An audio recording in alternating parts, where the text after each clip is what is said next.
Spiel Nummer 1 gegen den VfL Wolfsburg für Preußen Münster. Nach langer Zeit im Hintergrund seht ihr schon das neue Heimtrikot. Danke an den Hersteller und natürlich auch danke an euch, an die Zuschauer. Ihr habt's gewählt. Und das mit sehr großer Mehrheit. Sinamoy, neuer Keeper von den Salomoninseln, weggeeist. Und wir haben noch einen neuen für die rechte Seite. Rechtsverteidiger für Terhorst kommt Carlos Pozo von Greuther Fürth, Spanier, 72er Gesamtstärke. Schnell, da brauchte ich auch ein Upgrade. Wie gesagt, wir müssen in der Bundesliga gucken, dass wir möglichst auf allen Positionen ein Upgrade bekommen. Hier haben wir also die Nummer 6, wird er von nun an tragen. Dafür haben wir jetzt natürlich auch ein bisschen, wie gesagt, für unsere Verhältnisse Qualität auf der Bank. Wir können also auch ein bisschen nachlegen. Und ich hoffe, dass wir heute vielleicht im ersten Heimspiel auch nachlegen können. Mit dem nächsten Sieg. Ich weiß nicht, wie das hier in der Bundesliga wird. Also ich bin mal sehr euphorisch nach dem Aufstieg, dass wir hier auch eine gute Rolle spielen, dass wir nicht absteigen. Das ist das Ziel, den Klassenerhalt zu holen. Da müssen wir zumindest mal den 1. FC Köln und den HSV hinter uns lassen. Das müsste das Ziel sein. Und dann wären wir 16. Dann würden wir Relegation spielen. Mal gucken. Je nachdem, wie sich das Ganze hier entwickelt. Aber Wolfsburg, die waren in den letzten Spielen auch sehr schwer, also in den letzten FIFA-Spielen, sehr schwer und unangenehm zu bespielen. Meistens in einem 4-3-3. Ich glaube, heute spielen sie 4-2-3-1. Sie haben auch ihr erstes Spiel gewonnen. Also wir haben noch so viele Spiele vor uns. Wird noch so viele heikle Duelle geben, hitzige Spiele, Last-Minute-Siege, Last-Minute-Niederlagen. Hohe Schützenfeste, sowohl in die eine Richtung als auch in die andere Richtung. Würde ich jetzt einfach mal so prognostizieren. Keine Ahnung, ob es dann so wird. Es muss ja nicht unbedingt so werden, wie ich es gesagt habe.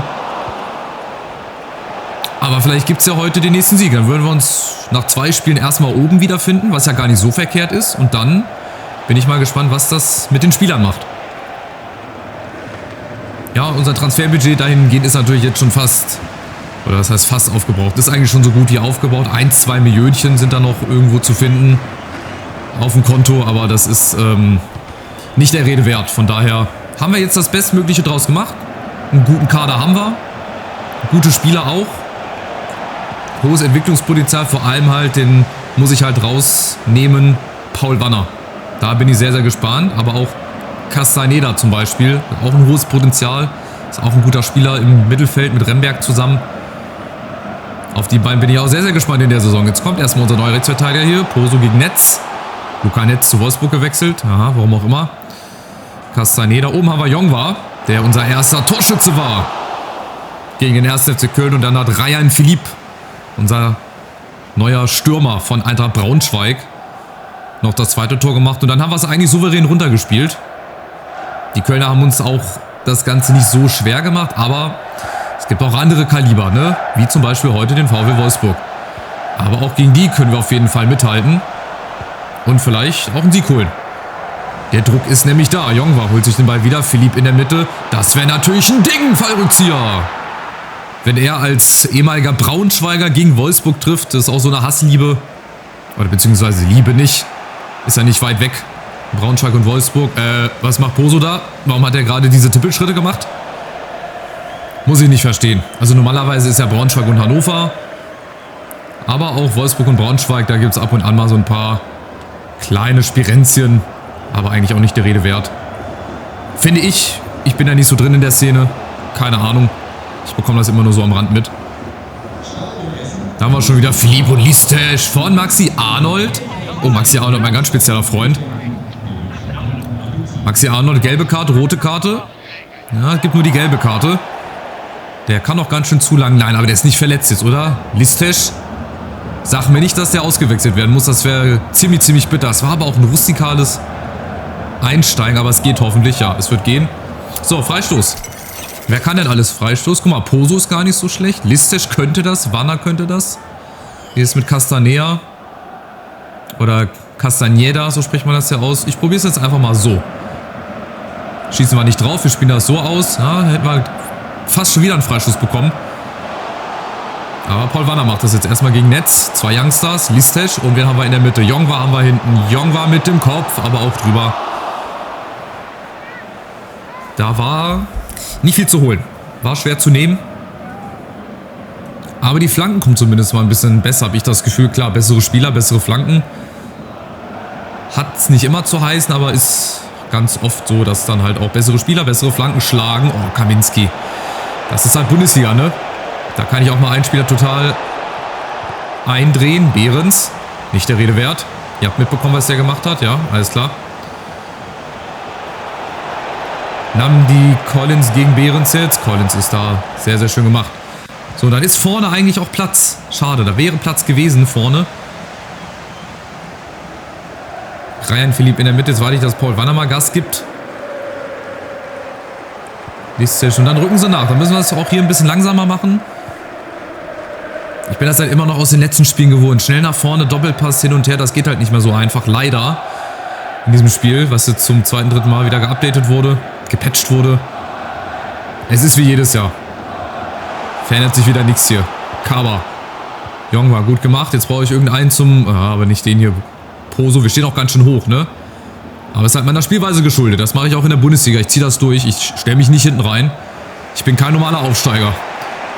Ich bin ein besonderer Aufsteiger, der hier auch oben mitspielt. Oder mitspielen will. Und sich dann am Ende wahrscheinlich irgendwo unten wiederfindet. So, nächster Angriff. Jong war auf der Außen gegen Koulibaly. Mal gucken, wer ist schneller. Ja, okay, Koulibaly ist auch nicht ganz so langsam. Und jetzt Czerny gegen Kaba, aber der ist auch dazwischen. Sehr, sehr gut. Es läuft sehr, sehr schön. Hinten haben wir einmal Glück, dass Kaminski da nicht bis zum Ende durchzieht, weil der ist, wie gesagt, wie durch Slalomstangen da durchgelaufen. Durch unsere Verteidigung. Ja, Maxi Arnold muss auch aufpassen, hat schon gelb. Über den könnten wir vielleicht das ein oder andere Mal noch öfter spielen in der zweiten Halbzeit, um vielleicht einen Platzverweis zu riskieren. Jetzt aber erstmal 0-0 zur Pause. Nicht, dass das hier schon am Anfang mit den ganzen 0-0-Spielen hier beginnt, aber das wird nicht lange anhalten. Mehr Ballbesitz, mehr Schüsse. Ja, das sieht relativ gut aus. 4-2-3-1 lasse ich immer noch. Option ist halt immer noch Jongwa. Das verstehe ich halt auch nicht. Ich meine, der kann doch linkes Mittelfeld spielen. Warum hat er dann eine -4? Ist zwar nicht seine Idealposition, könnte er auch spielen, aber -4 ist genauso, wenn ich die jetzt wechseln würde. Aber bei Kaba steht keine Minuszahl. Das verstehe ich halt nicht. Vielleicht bin ich dafür zu alt oder zu doof, keine Ahnung. Aber wir könnten es ja mal probieren, wenn wir Krotowski hier reinnehmen. Linke Seite kann der auch spielen. Paul Wanner ist der Links- oder Rechtsfuß. Der ist Linksfuß, dann spielt er rechts schon ganz gut. Und dann lassen wir das erstmal so. Zur Not haben wir noch Henok Teklap, der kann auch Rechtsverteidiger spielen. Also ihr seht, wie gesagt, nicht auf dem Niveau der anderen Vereine, aber auf unserem Niveau haben wir noch ein bisschen Qualität zum Nachlegen. Jetzt kommen die Wolfsburger über Václav Czerny. Oh, Anschlussback. Nee, aber abseits. Und gibt schon gleich den Wechsel. 46. Minute, hat sich ja richtig gelohnt, nochmal rauszukommen. Aus der Halbzeit. Jongwa Grudowski, auch für ihn. Legende hier in Münster wahrscheinlich. Spielt jetzt auch Bundesliga. Da hinten winkt doch einer. Ja, und der gerade angesprochene Wanner. Und da ist er. Da ist Grudowski mit der ersten Chance. Und Wanner nochmal. Das wäre ein Hammer gewesen, Grudowski, ey. Erstes Bundesligaspiel. Da ist sein erstes Tor. Schade. Guter Kopfball. Aber wir machen direkt weiter. Genau in dem Rhythmus hier. Listesch lässt sich auch immer wieder fallen. Castañeda und Grudowski. Der kann auch auf von Weiten schießen. Graberer. Und Wanner ist im Abseits. Ja, schade. Aber das gefällt mir. Unsere Spielweise gefällt mir. Oh, da hatten wir viel Platz. Hätten wir auch in die Mitte spielen können. Aber Paul Wanner leider ein bisschen im Abseits. Das sieht gar nicht so verkehrt aus. Ja, aber auch hier am Ende zählen nur die Punkte. Wie wir spielen, ist am Ende egal. Wenn wir schön spielen und immer verlieren, bringt mir das überhaupt nichts. Dann auch lieber mal dreckig spielen, nicht so souverän. Als Aufsteiger souverän spielen. Wie soll das gehen? Also gut spielen. Dann spiele ich auch lieber mal schlecht und gewinne dann. Grudowski mit der nächsten Chance. Das Aluminium. Wir kommen schon mal näher. Ja, die Einschläge werden stetig besser. Und sie kommen der Führung näher. Der hat aber auch einen guten Schuss. Moritz Jens geht raus. Ein Innenverteidiger. Kommt dafür ein anderer rein oder was? Ah, Wechsel werden gar nicht mal angezeigt. Naja, okay, warum auch immer. Koulibaly, Grudowski. Hinten muss Jongwa hinterlaufen. Ah, okay, will er nicht. Aber die Wolfsburger, die stehen echt hinten drin. Das ist Wahnsinn. Guckt euch das an. Die stehen hinter der Mittellinie. Warten wahrscheinlich auf Ballverluste. Ja, sie gehen jetzt ins Pressing rein. Genau das. Und dann wollen sie schnell umschalten. Aber gegen Aufsteiger so defensiv zu spielen. Aber gut, da wird irgendein System dahinter stecken. Poso. Richtig gut wiedergeholt. Direkt auch, zack, unaufgeregt. Als wäre es Das Normalste von der Welt. Lisztisch mal allein gegen alle. Wanner oben. Ja, läuft durch. Kriegt den Ball mit links. Abgeblockt.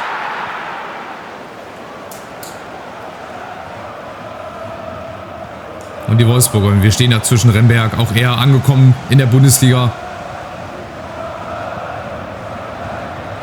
Tja, jetzt ist die Frage. Gehen wir ins Risiko? Noch 20 Minuten mit ein bisschen Nachspielzeit. Also wir sind hier die klar bessere Mannschaft. Wir haben die meisten Chancen. Wir halten Wolfsburg schön vom Tor weg. Das Problem ist halt einfach nur, ja, es ist Wolfsburg und es ist die Bundesliga. Und die brauchen nicht viele Chancen, um hier dann auch mal in Führung zu gehen. Václav Černý jetzt gegen Jongva. Kommt nicht ran. Jongva ist da und die erste Chance für Wolfsburg nach 70 Minuten. Die erste Chance. Auch hier Dimitar Berbatov, der verfolgt uns die ganze Karriere. Lovro Majer kommt für Dardai. Für welchen Dardai? Weiß ich jetzt gar nicht, wer da spielt, aber auf jeden Fall irgendein Dardai-Sohn. Und die Wolfsburger mit der ersten Ecke. Lovro Majer, Flanke kommt. Koulibaly ist da, aber unser Keeper wäre auch da gewesen. Aber es gibt nochmal einen Eckball. Zweite hinterher. Ja, die kommt ein bisschen besser, aber geklärt. So, und jetzt die Chance. Vorne schnell umzuschalten. Poso, warum der Rechtsverteidiger vorne ist. Muss ich mir auch mal erklären. Der fehlt jetzt nämlich hinten. Das ist Behrens. Ja, schlechte Flanke zum Glück. Bauen wir hintenrum auf. Namdi Collins, Jongva. Der sollte eigentlich zu Sinamoy. Der bislang einen sehr ruhigen Nachmittag durchlebt, wie auch immer. Und die Frage, können wir hier noch den Lucky Punch setzen? Zur Not in der 88., 89. Remberg ist noch auf dem Platz. Ja, ist wieder abseits, Kudowski. Das hat sich auch nicht verändert gegenüber der zweiten Liga. Dass wir immer noch zu spät die Bälle spielen. Gerade dann im falschen Moment, wo dann die Gegner auf Abseits spielen. Kudowski gegen Koulibaly, 1 gegen 1. Kudowski, ja, ist auch schnell. Und jetzt Ryan Philipp in der Mitte, der positioniert sich wieder, der will nochmal. Nächster Fallrückzieher. Wir haben doch noch Fridtjonsson, oder? Fridtjonsson können wir auch mal auf die Bank tun, oder beziehungsweise jetzt ins Spiel rein. Und Hekimoglu mache ich für Lisztisch als hängende Spitze. Den trainiere ich übrigens um zum zentral offensiven Mittelfeldspieler, also dass der eine neue Position bekommt. Damit er eventuell da sein Potenzial besser ausschöpfen kann. Dann würde ich den nämlich auch in die Startaufstellung tun, aber wo soll dann Lisztisch hin? Die Luxusprobleme, die werden wir später auch sicherlich haben. Als Aufsteiger, das ist wie gesagt hier Meckern auf hohem Niveau, aber ich will ja auch vorankommen. Ich will mich auch weiterentwickeln hier mit Münster. Ich möchte Münster weiterentwickeln. Und die erste Entwicklung wäre, oh ne, hier heute ein Remis zu holen und die Klasse zu halten. Achtung, Wolfsburg kommt, aber Partov. Genau wie in Liga 2. Der Fels in der Brandung. Richtig, richtig gut gemacht. Achtung, jetzt nicht unnötig hier den Ball verlieren. Wir haben noch 5 Minuten, dann nehme ich lieber das Remis hier mit. Das 0-0, anstatt hier irgendwie blöd durch einen Fehler und durch einen Konter der Wolfsburger zu verlieren. Das möchte ich dann doch nicht, aber vielleicht noch gewinnen. Je nachdem, Achtung, Behrens kommt. Behrens und Lovro Majer. Viererkette muss stehen. Viererkette steht. Oh, Majer, Collins ist dazwischen, kein Foul. Sehr gut abgerätscht. Castañeda. Oh, da wird er doch gezogen am Trikot. Schiri muss doch pfeifen. Pfeift er nicht Majer. Oh, das ist kein Abseits. Achtung, Kaminski und Sinamoy. Achtung, klären. Klär ihn, Junge, was machst du da? Ich kann leider kein Solomonisch. Musst du Deutsch lernen, aber das wäre gerade so ein typisches FIFA-Tor gewesen. 90. Minute. Der Keeper haut sich den Ball fast selber rein. Aber den Angriff müssen wir noch verteidigt bekommen. Ja, Achtung, letzte Sekunde. Kriegen wir geklärt. Und dann war's das. Also 0:0. In unserem ersten Heimspiel war dann am Ende doch nochmal ein bisschen knapper, als ich mir das erhofft hätte. Ein Punkt ist okay. Nehme ich mit. Jeder gewonnene Punkt ist hier ein Punkt für den Klassenerhalt. Und ich glaube, gegen Wolfsburg werden es noch andere Mannschaften schwer haben, je nachdem, wie die reinkommen oder wie die starten. Auf jeden Fall haben wir 4 Punkte aus 2 Spielen. Ein sehr schönes Spiel, ein sehr guter Auftakt. Auch zu Hause. Jetzt haben wir noch 10 Stunden Deadline Day. Aber da wird nichts mehr bei uns passieren. Das kann ich, glaube ich, mit ganz großer Sicherheit sagen. Wir gucken nochmal kurz ins Büro rein, wie viel Geld jetzt noch da ist. 704.000. 29 Millionen haben wir also ausgegeben. Also wir haben alles Mögliche gemacht. Dazu haben wir noch ein paar richtig gute Talente, die ich jetzt gefunden habe. Den Sinamoy, den habe ich ja schon hochgezogen. Der nächste ist auch wieder ein Keeper, ist Bernhard Kuma. auch von den Salomoninseln. Dann haben wir einen Linksverteidiger, Sheikh Yappi aus der Elfenbeinküste. Der hat aber nur ein Potenzial bis 67. Da muss ich mal gucken, was sie mit ihm machen. Das ist wiederum schon mal ein anderes Bollwerk oder eine andere Hausnummer. George Job, 15 Jahre alt, auch Salomoninseln. Serge Samake, Linksverteidiger, auch ein 94er Potenzial. Also hier liegen noch ein paar heiße Kohlen im Feuer. Ich bin sehr, sehr gespannt, wie die sich in der Saison entwickeln und ich bin sehr, sehr gespannt, wie die Saison verlaufen wird. Also ich überspringe jetzt hier den Deadline Day. Warum diese Scouting-Berichte immer noch da sind. Ich habe jetzt die Scouting-Berichte. Alles gut. Ich muss da nicht nochmal hin. Ich habe die nämlich alle von der Liste runtergenommen. Das ist auch irgendwie ein Bug. Das ist genauso wie ich hier nicht zu diesen Jugendspielern komme. Also ich habe das Spiel 3-4 Mal neu gestartet. Das ist ja wohl ein schlechter Scherz. Not found. Wie gesagt, wahrscheinlich sind es einfach zu viele geile Spieler. System überlastet, aber es nervt irgendwie ein bisschen. Es nervt wirklich, dass man diese Spiele einfach nicht normal spielen kann. Dass es immer wieder irgendwo was gibt, wo man sich drüber aufregen muss. Oder halt auch nicht, weil man es halt einfach nicht anders gewohnt ist. So, ich werde jetzt also den Deadline Day überspringen, indem ich halte und den Deadline Day überspringe. Der Deadline Day ist ein wichtiger Tag. Möchtest du ihn wirklich überspringen? Falls ja, werden alle laufenden Transfers abgebrochen, für die du Maßnahmen ergreifen musst. Ich habe, glaube ich, noch 2 Leute auf der Transferliste. Und zwar, wen hatte ich denn noch? Irgendjemand hatte ich noch auf der Transferliste. Da schauen wir nochmal gemeinsam rauf. Transferzentrale, eigene Angebote. Auf der Transferliste, genau, hatte ich Fröhling. Fröhling habe ich nochmal raufgesetzt, weil der ist jetzt im Prinzip über. Linkes Mittelfeld, da würde ich noch 2 Millionen für kriegen. Das würde ich nochmal abwarten. Und dann, vielleicht geht ja noch was in allerletzter Sekunde. Dann würdet ihr das im nächsten Part mitbekommen. Ich würde jetzt aber gerne nochmal auf die Abschlusstabelle gucken, also auf die Tabelle zum Abschluss. Nach 2 Spielen sind wir tatsächlich auf dem 5. Platz. Wir sind immer noch oben mit dabei. Die Bayern natürlich, wie selbstverständlich. Dann Gladbach, Dortmund, Leipzig.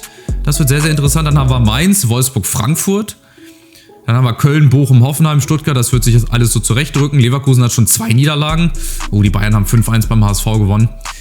Also ich glaube, den HSV und den 1. FC Köln, den können wir wirklich realistisch gesehen hinter uns lassen. Obwohl die Kölner gegen Leverkusen gewonnen haben. Seht ihr, 31. August darüber 1-0. Und wir spielen jetzt als nächstes in Bochum. Das ist eigentlich auch ein Duell auf Augenhöhe für mich persönlich, aber Bochum auch sehr, sehr eklig zu spielen, sehr unangenehm. Aber wir ziehen es durch, wir machen das mit euch. Ich hoffe, es hat euch gefallen. Lasst wie immer gerne einen Daumen nach oben da, einen netten Kommentar. Kostenloses Abo, wenn ihr das noch nicht gemacht habt. Und dann geht's weiter mit unserer Reise hier durch die Fußball-Bundesliga mit Preußen Münster. Macht's gut, ciao, ciao.